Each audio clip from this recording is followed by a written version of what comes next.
என் அன்பு குழந்தையே, உன் இல்லத்திற்கு தினமும் ஒரு நபர் வந்து சென்று கொண்டிருக்கிறார். அவர் யார் என்று நிச்சயமாக நீ தெரிந்து கொள்ள வேண்டும்.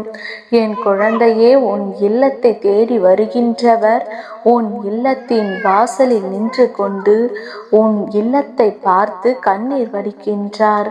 ஒருவேளை இது தெய்வமாக இருந்தால் உன் இல்லத்தை பார்த்து கண்ணீர் வடிக்க வேண்டிய அவசியமில்லை.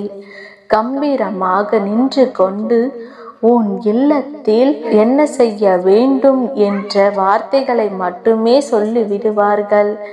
அதே சமயத்தில் ஒருவேளை இது தீய சக்தியாக இருந்திருந்தால் உன்னை அழிக்க வேண்டும் என்ற முயற்சி செய்வார்கள், அல்லது உள்ளே நுழைவதற்கு அவர்கள் முயற்சி செய்வார்கள். உன்னுடைய இல்லத்தை பார்த்து கண்ணீர் வடிக்க வேண்டிய அவசியமும் அவர்களுக்கும் இல்லை. அப்படியானால் உன் இல்லத்தின் வாசலுக்கு தினமும் வந்து செல்வது யார் என்று நீ நிச்சயமாக தெரிந்து கொள்ள வேண்டும். எப்படி உனக்கு இதனை கேட்பதில் ஆர்வம் இருக்கின்றதோ அதே ஆர்வத்தோடு தான் அவர்கள் யார் என்று இந்த அப்பா அவர்களிடத்தில் கேட்டுவிட்டேன். இவர்கள் யார் என்று தெரிந்து கொள்வதற்கு. ஏனென்றால் அவர்கள் கண்ணீரோடு செல்லும் பொழுது நான் அவர்களை என்ன சொல்ல முடியும்? ஆனால் எதுவுமே சொல்லாமல் அமைதியாக நின்று கண்ணீர் வடிப்பது நமக்கு காரணம் புரியாத விஷயம் அல்லவா? உன் அப்பா எனக்கு ஏற்பட்ட சந்தேகத்தின் விளைவாகத்தான் அடுத்த நாள், அதாவது நேற்றைய இரவு, எப்படியாவது இவர்கள் யார் என்று நான் தெரிந்து கொள்ள தயாராகிவிட்டேன். எப்படியாவது இன்று இவர்கள் யார் என்று தெரிந்து கொள்ள வேண்டும் முடிவோடு இருந்தேன். என் குழந்தையே, நீ நினைக்கின்றாயா அப்பாவிற்கு அது யார் என்று தெரியாமல் இருந்திருக்குமா? நிச்சயமாக தெரியும். ஆனால் உனக்கு நான் சொல்ல வேண்டும் என்றால் அவர்களிடத்திலிருந்து கேட்டு அவர்கள் மனதில் என்ன நினைத்து வந்தார்கள் என்பதை தெளிவாக சொல்ல வேண்டும் அல்லவா? உன் வாழ்க்கையில் நடந்த இந்த சம்பவத்தை நடந்தபடியாகவே உனக்கு நான் தெளிவாக சொல்லிவிடுகின்றேன். என் குழந்தையே, பல நாட்களாகவே உன் இல்லத்திற்குள் ஒரு சில பிரச்சனைகள் அதிகமாக இருந்து கொண்டிருக்கிறது. வீட்டில் எல்லோருமே கொஞ்சம் கண்ணீரும் கவலையும் அதிகமாகும்படித்தான் இருந்து கொண்டிருக்கிறார்கள். பல அசம்பாவிதங்களும் இங்கே நடந்தேறிவிட்டது. இப்படி ஒன்று நடக்காமல் இருந்திருக்கலாமே, நமக்குத்தான் இப்படியெல்லாம் நடக்க வேண்டுமா என்று சொல்லி என் குழந்தை அங்கே அழுது புலம்பு கொண்டிருக்கின்றாய். சரி, நடந்தது எல்லாம் நடந்து முடிந்து விட்டது. இனிமேல் அதை நடக்காததாக நம்மால் மாற்ற முடியாது அல்லவா?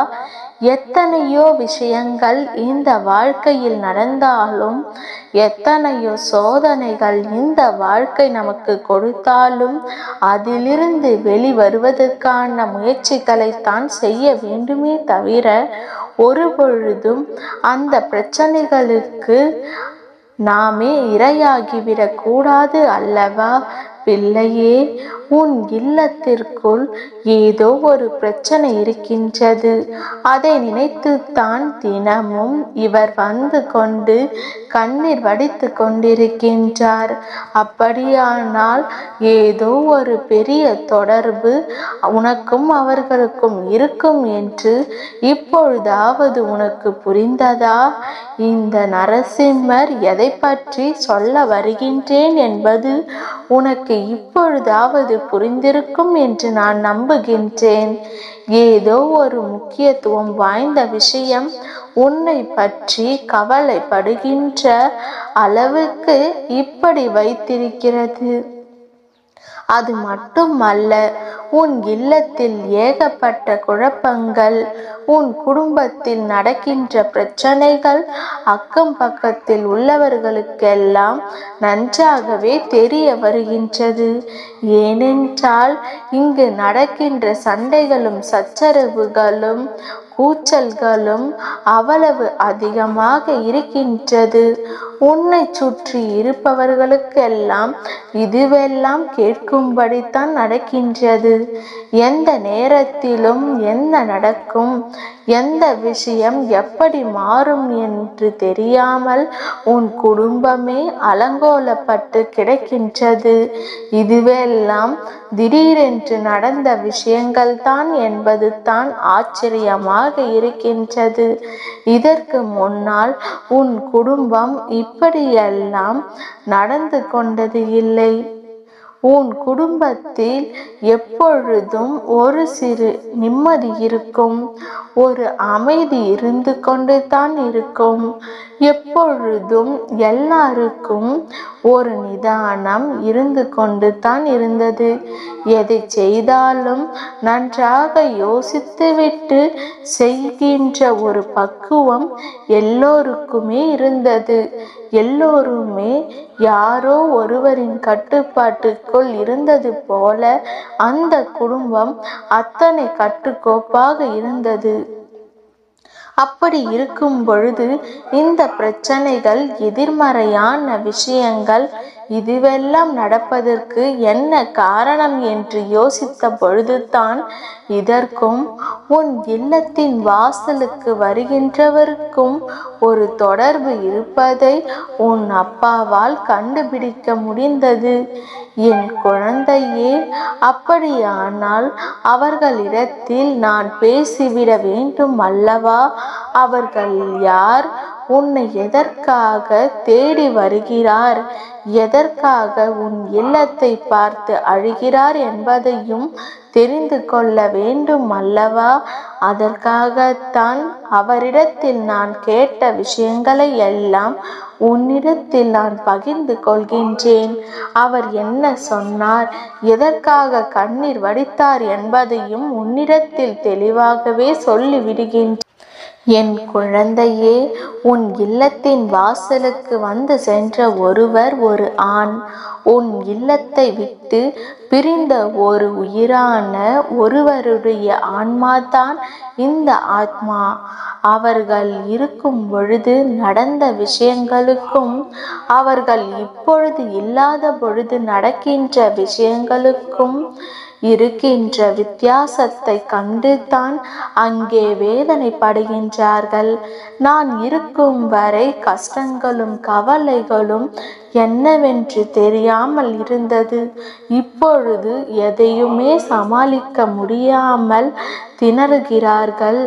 எப்படி இவர்கள் எதிர்காலத்தை நோக்கி பயணிக்கப் போகிறார்கள் என்று தெரியவில்லையே என்று சொல்லி அந்த ஆத்மாவானது, நான் இவர்களை எல்லாம் கரை சேர்த்து விட்டு அல்லவா சென்றிருக்க வேண்டும். ஆனால் என்னுடைய விதி இப்படி முடிந்து விட்டதே. நான் என்ன செய்ய முடியும்? ஏதாவது ஒரு நல்ல வழியையாவது இவர்களுக்கு காண்பித்து கொடுத்துவிட்டு நான் சென்றிருக்கலாமே. நான் காட்டிக் கொடுத்த வழியில் இவர்களால் செல்ல முடியவில்லை என்றால் அது அவர்களுக்கு சற்று கடினமாகத்தான் இருக்கிறது. அதே நேரத்தில் நான் சொல்கின்ற விஷயங்களும் நான் செய்கின்ற விஷயங்களும் இவர்களால் பின்பற்ற முடியவில்லையே. நான் இருக்கும் பொழுது என்னமோ அவர்களுக்கு சுதந்திரம் குறைவாக இருந்தது போல ஒரு எண்ணம் இருந்திருக்கும். நான் இங்கிருந்து சென்றதும் அவர்கள் சற்று சுதந்திரமாக இருக்க பழகிவிட்டார்கள். எல்லாவற்றையும் வெளிப்படையாகவே செய்ய தொடங்கிவிட்டார்கள். இவர்களை கண்டிக்கவும் கட்டுப்பாட்டோடு வழி நடத்தவும் முடியாமல் போய்விட்டதே. அதனால்தான் எந்த ஒரு விஷயமானாலும் அதுவெல்லாம் வெளியில் தெரிகின்றது. அப்பாவே, நீ எப்பொழுதும் என் இல்லத்திற்கு துணையாக இருக்கின்ற ஒரு தெய்வம். என் பிள்ளைகளையும் என் குடும்பத்தையும் காக்க வேண்டிய பொறுப்பு உங்களுக்கு இருக்கின்றது. நான் தான் இடையில் விட்டு சென்று விட்டேன். நீங்களாவது இவர்களோடு இருந்து இவர்களுக்கு நல்ல விஷயங்களை எடுத்து சொல்லி இவர்கள் வாழ்க்கையை வழிநடத்த உதவிகள் செய்ய வேண்டும் என்று அவர்கள் என்னிடத்தில் கேட்டுக்கொண்டார்கள். இதையெல்லாம் நீ தெளிவாக புரிந்து நடந்து கொண்டால் போதும். என் அன்பு குழந்தைக்கு இந்த அப்பாவின் ஆசீர்வாதங்களும் அன்பும் துணையும் என்றென்றைக்கும் முழுமையாக கிடைத்து கொண்டே இருக்கும். உங்களுக்கான உதவிகளை நிச்சயம் உன் அப்பா நான் செய்வேன். என்றும் உங்களுக்கு துணை இருப்பேன். நல்லதே நடக்கும்.